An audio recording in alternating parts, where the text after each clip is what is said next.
అందరికీ నమస్కారం అండి. నాకు స్వతంత్రం లేదా, మా ఇష్టం వచ్చినట్టు బట్టలు కట్టుకోవచ్చు, మేము ఎలా అయినా ఉండొచ్చు, మా ఇష్టం, మా డ్రెస్ కోడ్ మా ఇష్టం అని చెప్పి కొంతమంది గొడవ చేస్తున్నారు. శివాజీ గారు అన్న మాటకి మొన్నేమో సుమన్ గారు అన్నప్పుడు అలా గొడవ చేశారు, ఇప్పుడు మళ్ళీ శివాజీ గారి మాటకే గొడవ చేస్తున్నారు. కానండి, ఆయన ఏమన్నారంటే ఫస్ట్లో నేను 4 సార్లు వీడియో చూశాను. ఫస్ట్లో ఏమన్నారంటే భూదేవిలాగా, భూమాతలాగా, ప్రకృతి మాతలాగా, లక్ష్మీదేవిలాగా ఉన్నారన్నట్టు అర్థాలు, ఆ అర్థాలతోటి పోల్చి ఆడదే అంటే ఇలా ఉండాలి, ఇలా ఉంటే బాగుంటుంది అనేసి మనం తలదించుకోవాల్సిన పరిస్థితి ఉండదు అనే ఆ ఉద్దేశంతో ఆయన చెప్పారు. దాన్ని తప్పుపట్టారు. వ్యక్తులు ఎటువంటి వాళ్ళు అవనివ్వండి, చెప్పే మాట సంస్కారవంతంగా ఉన్నప్పుడు దాన్ని మనం స్వీకరించాలి.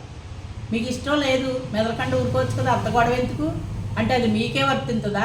ఇప్పుడు అనసూయ కనుక ఇలాంటి వాళ్ళకి వాళ్ళకే వర్తింతుందా? అంతే కదా. మరి వాళ్ళ డ్రెస్ కూడా బాగాలేదనేసి వాళ్ళకే వర్తింతుంది. మీ ఇంట్లో మీ పిల్లలు పెద్ద పెద్దవాళ్ళు అయిపోయారు.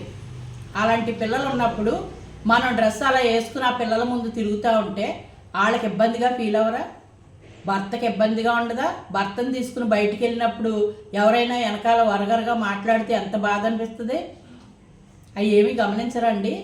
అంటే ఎంత సెలబ్రిటీలైనా లేకపోతే సామాన్యులైనా ఎవరికైనా సరే ధర్మబద్ధమైన కొన్ని నియమాలు సృష్టించబడి ఉన్నది. ప్రకృతి మాత దగ్గర మనం బతుకుతున్నాం. కొంతమంది ఇప్పుడు దారిలో వెళ్తూ ఉంటాం, కొంచెం లావుగా ఉన్నా సన్నంగా ఉన్నా వేషధారణ బాగోకపోయినా గమ్మున కామెంట్లు చేస్తూ ఉంటారు. మనకు సంబంధించిన వ్యక్తులు మన వెనకాలే వస్తున్నారనుకోండి, వాళ్ళకి మనసు సివుక్కుమంటది. మన మనిషి గురించి కదా అన్నారు అనేసి మనసు సివుక్కుమంటది. అటువంటి ఇబ్బందుల్లో ఉన్నప్పుడు మనం కొంచెం జాగ్రత్తగా, మన శరీరమే కాదని అనరు, మన శరీరం అయినప్పుడు అవతరాలు కూడా ఏమనుకుంటారు, మాకు కళ్ళు ఇచ్చాడు దేవుడు, చూడటానికి వినటానికి చెవులు ఇచ్చాడు, చెవులతో వింటాం, కళ్ళుతో చూస్తాం అని వాళ్ళు కూడా అంటారు కదా. అది మరి మనకు అది వర్తించదా? మన ఇష్టం వచ్చినట్టు మనం ఉంటామని మనం పెత్తనం చేసి మాట్లాడినప్పుడు అవతరాలు కూడా మా కళ్ళు ఇచ్చాడు దేవుడు, మా ఇష్టం, మేము చూస్తాం, నువ్వెవరో వద్దంటా కానీ వాళ్ళు అంటారు. ఇప్పుడు రకరకాల ప్రాబ్లమ్స్ జరుగుతున్నాయి. చిన్న లేదు, పెద్ద లేదు, ముసలా లేదు, ముతక లేదు, బోల్డన్ని అఘాయిత్యాలు జరుగుతున్నాయి. జరుగుతున్నప్పుడు మనం ఒక తల్లిలాగా, ఒక అక్కలాగా, ఒక చెల్లిలాగా, ఒక పసిపాపలాగా వాళ్ళకి కనపడ్డాం అనుకోండి, వాళ్ళు ఏమనుకుంటారు?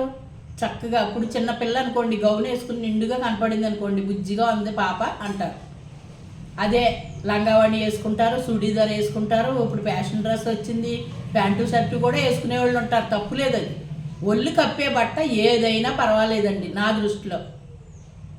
ఒంటి నిండా ఉండాలి. అలాగే నొసల్లో బొట్టు తప్పనిసరిగా ఉండాలి. హిందూ అయ్యి ఉంటే తప్పనిసరిగా హిందూ స్త్రీకి మొహాన బొట్టు ఉండాలి.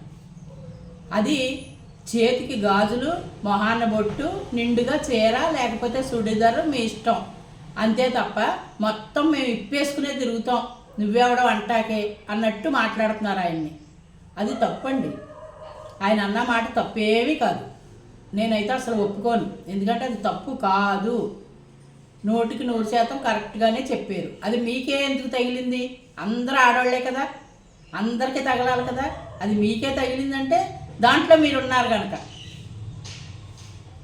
అది లేకుండా చూసుకోవాలి. మీ ఇష్టం. రేపొద్దున ఏదైనా ఎప్పుడైనా ఏదైనా అవసరం వచ్చినప్పుడు ఎవరో కూడా స్పందించరు. ఇంకా ఇలాగే ఉంటానన్నది కదా అని అప్పుడు వదిలేస్తారు అందరూ. ఏమంటారు చెప్పండి?